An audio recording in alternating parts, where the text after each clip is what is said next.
Shriram time news मध्ये मी कैलास सोनवणे आपले हार्दिक स्वागत करतो। सुरुवातीला पाहूया 24 तासातील ताज्या घडामोडी।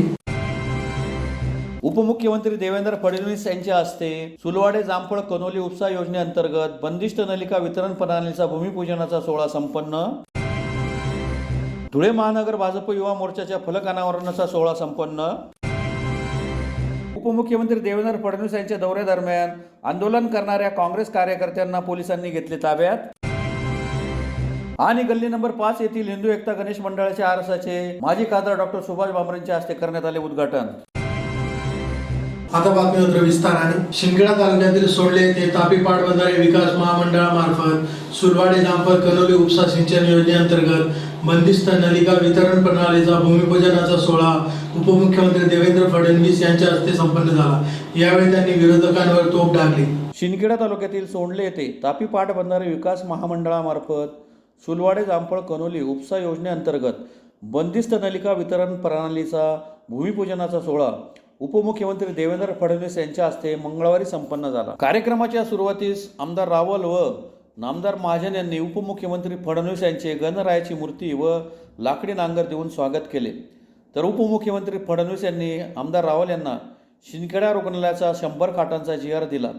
त्यानंतर तापी पाटबंधारे विभागाचे जयंत बोरकर यांनी प्रास्ताविकात माहिती दिली। यावेळी बोलताना उपमुख्यमंत्री फडणवीस यांनी सांगितले की आधुनिक भगीरथ म्हणून आमदार जयकुमार रावल व माजी मंत्री डॉक्टर सुभाष भामरे यांचा उल्लेख करीत उपमुख्यमंत्री देवेंद्र फडणवीस यांनी पुढे बोलण्यास सुरुवात केली। ते म्हणाले की धुळे जिल्ह्यातील लोकांना कधी वाटले नव्हते की आपली सुरुवात दुष्काळाकडून सुकाळाकडे होईल, हरित क्रांतीकडे आपली वाटचाल होईल, परंतु केंद्रात नरेंद्र मोदी यांचे तर राज्यात महायुतीचे सरकार असल्याने या जिल्ह्याचा दुष्काळ आम्ही हद्दपार करीत आहोत। या जिल्ह्यातील दुष्काळी हा शिक्का पूर्णपणे पुसत आहोत। 1919ला तत्कालीन युती सरकारने या प्रकल्पाला मान्यता दिली होती। युती सरकार गेल्यानंतर 14 वर्षे काँग्रेस राष्ट्रवादी काँग्रेसचे सरकार आले।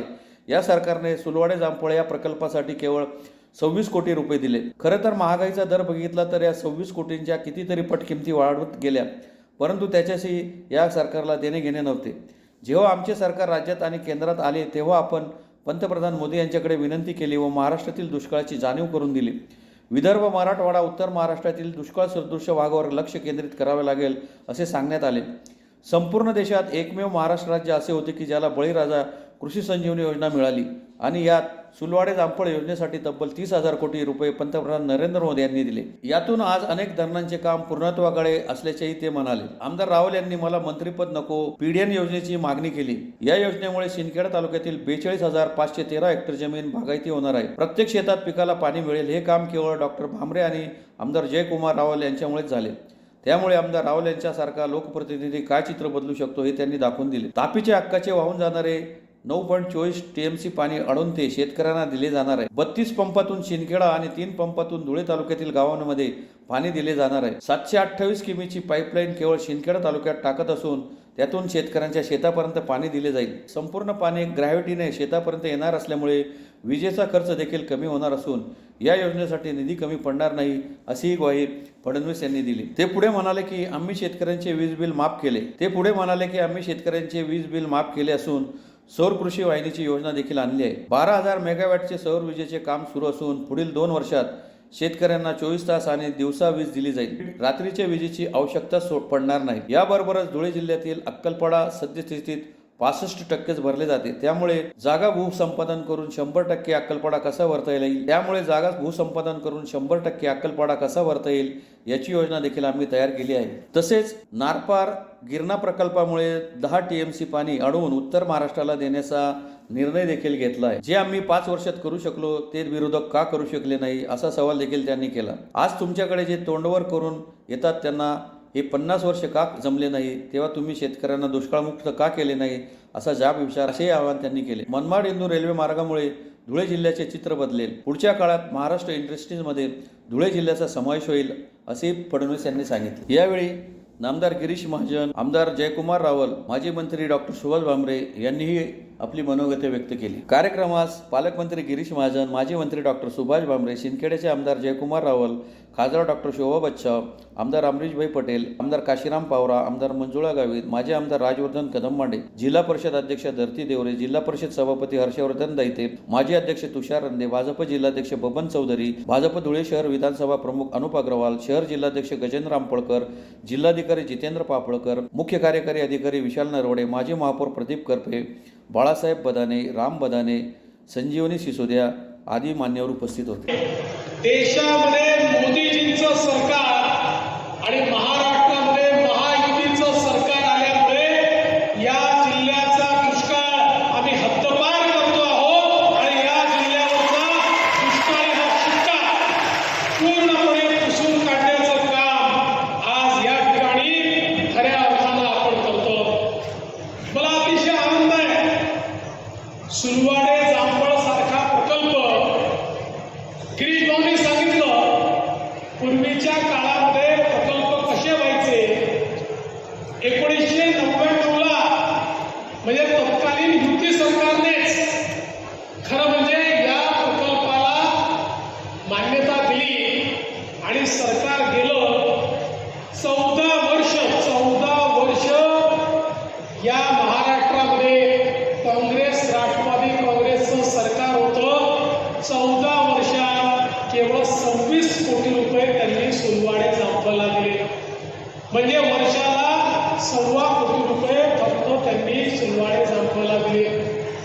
खरं म्हणजे कितीतरी टक्के पट किमती वाढत गेल्या, पण त्यांना धुळ्याशी काही घेणं देणं नव्हतं, उत्तर महाराष्ट्राशी खानदेशी काही घेणं देणं नव्हतं. त्यामुळे या ठिकाणी त्याला कुठलीही मान्यता मिळाली नाही. पण मला आनंद वाटतो की ज्यावेळी आपलं सरकार केंद्रात आलं, देशात आलं, राज्यात आलं, महाराष्ट्रात दुष्काळ पडला आणि आम्ही माननीय मोदीजींकडे गेलो. मी मोदीजींना विनंती केली, मोदीजी या महाराष्ट्रातला दुष्काळाच्या छायेतून बाहेर काढावं लागेल आणि विशेषतः विदर्भ, मराठवाडा, उत्तर महाराष्ट्र आणि पश्चिम महाराष्ट्राचा दुष्काळी भाग हा बाहेर काढावा लागेल. पूर्ण देशामध्ये एकमेव महाराष्ट्र असं होतं की ज्याला केवळ राज्याकरता योजना मिळाली.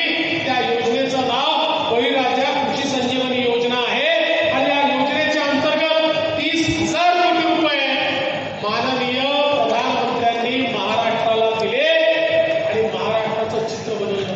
आणि त्याचवेळी बाबांनी सांगितलेली गोष्ट खरी आहे की त्यावेळी सुलवाडे जामफळचा त्यामध्ये समावेश झाला पाहिजे. हा प्रस्ताव घेऊन बाबा आले. आम्ही त्या ठिकाणी नृपेंद्र मिश्राजींकडे बैठक केली. मी स्वतः मोदीजींशी बोललो आणि या प्रकल्पामध्ये खरं म्हणजे बाबा देखील तुम्हाला सांगतील, त्यावेळी हा प्रकल्प कुठल्याच निकषात नव्हता, कुठल्याच मान्यता नव्हत्या, सुप्रमय नव्हतं, काहीच नव्हतं. पण मोदी है तो मुमकिन है. आम्ही मोदीजींना विनंती केली आणि मोदीजींनी सांगितलं ठीक आहे, टाकून द्या. आणि हा प्रकल्प त्या ठिकाणी सुलभानं आपल्या त्या बळीराजाच्या योजनेमध्ये गेला आणि त्यातनं काय परिवर्तन झालं हे आज आपण पाहतोय. नुसता गेला म्हणून नाही, आज आपण वेगवेगळे याच्या अंतर्गतचे धरणं करतोय. कुठलं काम 95%, कुठलं 80%, कुठलं 75%, म्हणजे जवळजवळ सगळं काम जे आहे हे पूर्णत्वाकडे चाललेलं आहे. तुम्ही विचार करा, त्यांनी 14 वर्षात 26 कोटी रुपये दिले. आम्ही 7 वर्षामध्ये, 7 इफेक्टिव्हली 5च वर्षात, कारण मध्यंतरी 2 वर्ष ज्यावेळेस महाविकास आघाडीचं सरकार होतं बाबा, राज्य सरकारने फुटकी कवडी देखील त्यावेळेस दिली नाही. दिली जयकुमारजी, फुटकी कवडी देखील दिली नाही. त्यामुळे ते 2407 कोटी रुपये आम्ही या प्रकल्पाला दिले आणि आता उर्वरित अजून त्याला सुप्रमा दिली आणि अजून नवीन आपण पैसे त्याला देतो. आणि चित्र बदलणार आहे. चौपन गावामध्ये जयकुमार भाऊ, मला पण तुमच्या शिंदखेड्यामध्ये घर द्या. आता जयकुमार भाऊंचं मी मनापासून अभिनंदन करीन. ते माझ्याकडे आले, मला म्हणाले पण मंत्रिपद द्या का नका देऊ. मला त्याच्यात काही घेणं नाही. मला तुम्ही पीडीएम द्या, पाईप पद्धतीनं माझ्या प्रत्येक शेतात पाणी गेलंच पाहिजे. आणि जयकुमार भाऊने मागितल्यानंतर देवेंद्र भाऊ नाही म्हणतील असं कधी जन्मात घडलेलं नाही. त्यामुळे तात्काळ आपण मान्यता दिली. आज आपण पाहतोय शिंदखेडा तालुक्यात 54 गावांना जे पाणी मिळणार आहे, 42,000 हेक्टर जमीन म्हणजे 1,00,000 एकरापेक्षा जास्त जमीन पूर्णपणे बागायती या ठिकाणी होणार आहे. पूर्णपणे बागायती. आता तुमच्या पिढीने दुष्काळ पाहिला, पुढच्या पिढीला सांगायचं दुष्काळ इतिहास आलाय, दुष्काळ काय आम्हाला माहिती नाही. आता आम्ही बागायती शेती करणारे, प्रत्येक शेतामध्ये प्रत्येक पिकाला पाणी मिळणार अशा प्रकारची शेती आज या ठिकाणी तयार केली जाणार आहे. हे काम आज खरं म्हणजे झालं असेल तर या ठिकाणी बाबा भामरेमुळे आणि जयकुमार भाऊ रावल तुमच्यामुळे हे काम झालेलं आहे. तुमच्यासारखा एक लोकप्रतिनिधी ज्यावेळेस असतो तो काय चित्र या ठिकाणी बदलवू शकतो हे तुम्ही या ठिकाणी. धुळे महानगर भाजपा युवा मोर्चाच्या फलक अनावरणाचा सोहळा भाजप युवा मोर्चा प्रदेशाध्यक्ष अनुप मोरे यांच्या हस्ते सोमवारी रात्री संपन्न झाला. यावेळी मोरे यांचे जेसीबीवरून पुष्पवृष्टी करत स्वागत करण्यात आले. महानगर भाजप युवा मोर्चाच्या फलकाचा अनावरणाचा सोहळा भाजप युवा मोर्चाचे प्रदेशाध्यक्ष अनुप मोरे यांच्या हस्ते सोमवारी रात्री संपन्न झाला. प्रदेशाध्यक्ष अनुप मोरे यांचे धुळ्यात आगमन होताच त्यांच्यावर 2 जेसीबी यंत्रामधून पुष्पवृष्टी करीत त्यांचे स्वागत करण्यात आले. त्यानंतर त्यांच्या हस्ते फलकाचे अनावरण करण्यात आले. या प्रसंगी भाजप शहर जिल्हाध्यक्ष गजेंद्र आंबळकर, भाजप युवा मोर्चाचे प्रदेश सरचिटणीस योगेश मैत, प्रदेश उपाध्यक्ष भैरवी वाघ पलांडे, प्रदेश उपाध्यक्ष किरणजी बोराडे, रोहित चांदोडे, धुळे जिल्हा युवा मोर्चा प्रभारी भावेशजी कोठावदे, महिला मोर्चा जिल्हाध्यक्ष वैशाली सिरसाट, माजी महापौर प्रदीप करपे, राजेश पवार, विजय पाचापूरकर, हिनावन गवळी, ज्येष्ठ आघाडी जिल्हाध्यक्ष शिवाजीराव काकडे, शरद बिरारी, भाजप सोशल मीडिया जिल्हा संयोजक पवन जाजू, युवा मोर्चा महामंत्री पंकज दात्रक, युवा जिल्हाध्यक्ष आकाश परदेशी, सचिन पाटील, विनय बेहरे, योगेश बोकरे, सुहास आंबळकर, हर्षल बोरसे, जयेश मगर, युवा मोर्चा उपाध्यक्ष राहुल मराठे, दीपक धनगर, वाल्मिक कोळवले, हिना मेवानी, प्राजक्ता सोनार, सोमनाथ अहिरे, सोनू दापटे, युवा मोर्चा सोशल मीडिया प्रमुख गौरव परदेशी, वैभव कासार, मंडळ अध्यक्ष विजय पाटील, तुकाराम पवार, कुणाल वाघ, चिटणीस कल्पेश पटेल, आदर्श पोलादे, अमोल सातपुते, महिला मोर्चा सरचिटणीस मोहिनी दात्रक, नेहा हिरराव, शीला वडागे आदी उपस्थित होते. विकसित महाराष्ट्रासाठी आदरणीय आपले नेते देवेंद्र भाऊ असतील, आमचे प्रदेशाध्यक्ष बावनकुळे साहेब असतील, युवा मोर्चे प्रभारी विक्रमदादा पाटील असतील, या सगळ्यांच्या आशीर्वादाने आम्ही पूर्ण महाराष्ट्रभर दौरा करत आहे. आणि युवकांमध्ये विकसित महाराष्ट्राचं जे स्वप्न आहे, जे 2014 पासून महाराष्ट्राने बघितलंय आणि बदललेला महाराष्ट्र सगळे पाहतात आहे, तोच बदललेला महाराष्ट्र आणि युवकांचे भविष्य असलेला महाराष्ट्र हा कायम राहायला पाहिजे. यासाठी तळागाळातल्या युवक आणि युवतींसाठी जे काही आपल्या सरकारने आजपर्यंत योजना केल्या आहेत ते तळागाळातल्या युवकांपर्यंत पोहोचण्याचं काम आम्ही करत आहोत. आणि नवनवीन युवक, वेगवेगळ्या समाजाचे युवक हे भारतीय जनता पार्टीबरोबर कसे राहतील याच्यासाठी आम्ही नियोजन करत आहोत. उपमुख्यमंत्री देवेंद्र फडणवीस हे धुळे दौऱ्यावर आले असता काँग्रेसचे जिल्हाध्यक्ष श्यामकांत सनेर व कार्यकर्त्यांतर्फे बाबळा फाटा येथे आंदोलन करीत रस्ता अडवण्याचा प्रयत्न करण्यात आला. यावेळी पोलिसांनी आंदोलकांना ताब्यात घेतले.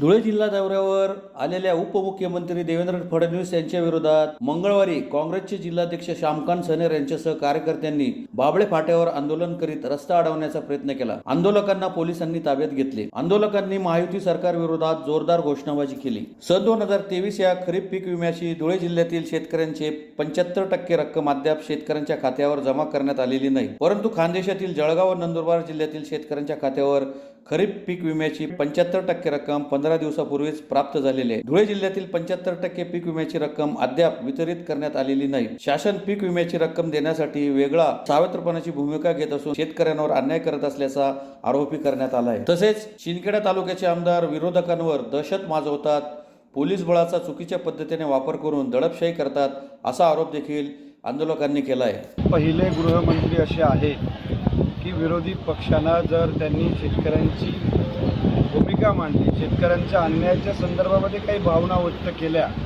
की त्यांना पोलीस बलाच्या माध्यमातून दडपशाही करून त्यांना अटक करणे एवढंच काम या महाराष्ट्राच्या उपमुख्यमंत्री आदरणीय देवेंद्रजी फडणवीस यांना आता बाकी राहिलेलं आहे. आज खऱ्या अर्थानं धुळे जिल्ह्यामध्ये पीक विम्याची अत्यंत गंभीर मागणी शेतकऱ्यांची होती. जळगाव जिल्ह्याला पीक विम्याची रक्कम वितरित झाली, नंदुरबारला झाली, पण धुळे जिल्ह्याला ही रक्कम अद्याप वितरित केली जात नाही. ही सावत्रपणाची वागणूक देवेंद्र फडणवीस आणि महायुतीचं सरकार का करतं आहे हा जाब आम्ही विचारण्यासाठी गेलो, पण त्यांना सत्य हे पचलं नाही आणि म्हणून त्यांनी त्या ठिकाणी पोलीस बळाचा वापर करून सकाळी 6 वाजेपासून संपूर्ण पोलीस दल आमच्या काँग्रेस कार्यकर्त्यांना घराघरी जाऊन घराची झाडाझडती घेऊन त्या ठिकाणी ताकद आणि दहशत माजवण्याचं काम करत होते. आमची या सरकारला विनंती आहे की त्यांनी तात्काळ पीक विम्याचे पैसे द्यावेत आणि शिंदखेडा तालुक्यामधले सोलर प्रकल्प असेल, औष्णिक प्रकल्प असेल आणि जयकुमार रावळ यांनी ज्या खोट्या तक्रारी करून या तालुक्यामध्ये जी दहशत माजवलेली आहे या सर्व प्रकरणांची चौकशी व्हावी आणि हा तालुका पुन्हा एकदा दहशतमुक्त करण्यासाठी आम्ही सर्वजण काँग्रेस विचारसरणीनं, गांधीवादी विचारसरणीने हा लढा हा शेवटच्या माणसापर्यंत घेऊन जाऊ आणि यांना या ठिकाणाहून पाय उतार नक्की करू.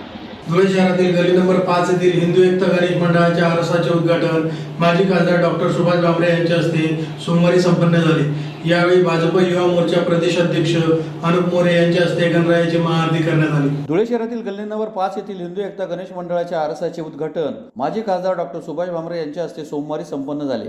यावेळी भाजप युवा मोर्चा प्रदेशाध्यक्ष अनुप मोरे यांच्या हस्ते गणरायाची महाआरती करण्यात आली. हिंदू एकता गणेश मंडळातर्फे दरवर्षी आकर्षक व उल्लेखनीय असे देखावे सादर करण्यात येतात. त्या पार्श्वभूमीवर यावर्षी आकर्षक देखाव्यासह विद्युत रोषणाई करून सजावट करण्यात आली आहे. सदर आरसाचे उद्घाटन माजी खासदार डॉक्टर सुभाष भामरे यांच्या हस्ते करण्यात आले. यावेळी भाजप युवा मोर्चा प्रदेशाध्यक्ष अनुप मोरे, भाजप युवा मोर्चाचे महामंत्री योगेश मैद यांच्या हस्ते गणरायाची महाआरती करण्यात आली. या प्रसंगी हिंदू एकता गणेश मंडळाचे संस्थापक अध्यक्ष हिरामन गवळी, हिंदू एकता गणेश उत्सव समिती अध्यक्ष सुनील वाघ, कार्याध्यक्ष कुमार मराठे, उपाध्यक्ष सदाशिव सूर्यवंशी, सागर लाड, भाजप शहर जिल्हाध्यक्ष गजेंद्र रामपळकर, विधानसभा क्षेत्र प्रमुख अनुप अग्रवाल, माजी महापौर प्रदीप करपे, भाजप युवा मोर्चा जिल्हाध्यक्ष आकाश परदेशी, भाजपचे ज्येष्ठ नेते विजय पाचापूरकर, कमलाकर पाटील, शरद बिरारी, अनिल थोरात, मनोज शिरोडे, शरद चौधरी, दिनेश बागुल, जयंत वानखेडकर, लालू गवळी, तुषार भागवत, सुमित सोनवणे, राहुल वर्मा, सचिन गाडे, पवन जाजू, गुरु गवळी आदी उपस्थित होते. उत्सव समिती हिंदू एकता संघटना प्रणित हे श्री गणरायाच्या स्थापनेचं 45वं वर्ष आहे. या ठिकाणी आम्ही श्री गणरायाचा एक मंदिराची प्रतिकृती उभी करून गणरायाची स्थापना केलेली आहे. 3-4 दिवस भजनांचे कार्यक्रम असतात आणि विसर्जनालाही आणि आगमनालाही आजपर्यंत कुठलंही डीजे, लाऊडस्पीकर, साऊंडवर न काढता ढोल, ताशा, सनई या पारंपरिक वाद्यांच्या यामध्ये मिरवणूक काढली जाते आणि जनतेने आजपर्यंत आमच्या मंडळाला भरभरून प्रतिसाद दिलेला आहे.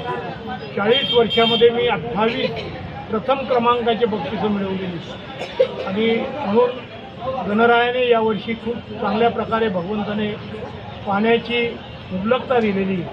आता यापुढे पीक पाण्यामध्ये गणराय प्राधान्य देव आणि या देशाचे पंतप्रधान नरेंद्र मोदी साहेब यांनी केलेल्या आव्हानानुसार सबका साथ, सबका विकास, सबका विश्वास हे झालं पाहिजे आणि म्हणून गणराय येणाऱ्या काळामध्ये जे आज या देशावर निधर्मीयांचं जे संकट आलेलं आहे ते दूर करण्यासाठी हिंदू समाजाला एकता करण्यासाठी बळकटी देव आणि सद्बुद्धी देव ही या ठिकाणी प्रभूचरणी प्रार्थना करतो. पुन्हा एक नजर ठळक घडामोडींवर. उपमुख्यमंत्री देवेंद्र फडणवीस यांच्या हस्ते सुलवाडे जामफळ कनोली उपसा योजनेअंतर्गत बंदिस्त नलिका वितरण प्रणालीचा भूमिपूजनाचा सोहळा संपन्न. धुळे महानगर भाजप युवा मोर्चाच्या फलक अनावरणाचा सोहळा संपन्न. उपमुख्यमंत्री देवेंद्र फडणवीस यांच्या दौऱ्यादरम्यान आंदोलन करणाऱ्या काँग्रेस कार्यकर्त्यांना पोलिसांनी घेतले ताब्यात. आणि गल्ली नंबर 5 येथील हिंदू एकता गणेश मंडळाच्या आरसाचे माजी खासदार डॉक्टर सुभाष भामरेंच्या हस्ते करण्यात आले उद्घाटन.